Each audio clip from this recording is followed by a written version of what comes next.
الحمدللہ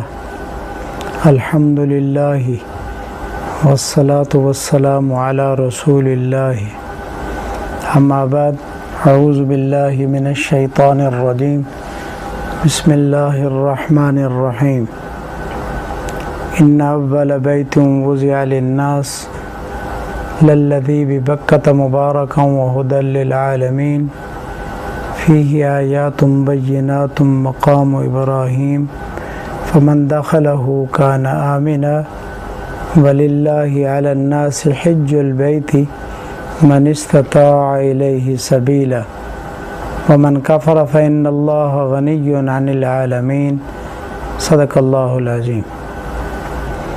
اسلامی فرائض میں جیسے نماز فرض ہے، روزہ زکوٰۃ فرائض میں ہے، اسی طرح حج بھی مسلمانوں پر فرض ہے۔ جیسے ان کا منکر مسلمان نہیں رہتا، حج کا منکر بھی مسلمان نہیں رہتا، لیکن حج اس پر فرض ہے من استطاع الیہ سبیلا، جس کے پاس راستے پہ چلنے کا خرچہ ہو، طاقت ہو، اس پر حج فرض ہے۔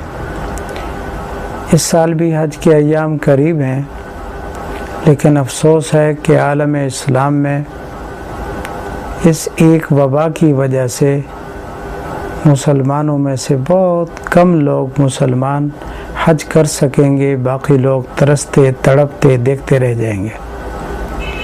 حضور اکرم صلی اللہ علیہ وسلم کا ارشاد ہے، قیامت کے قریب مالدار لوگ اس لیے حج کریں گے تاکہ وہ سیر و تفریح کر کے آئیں،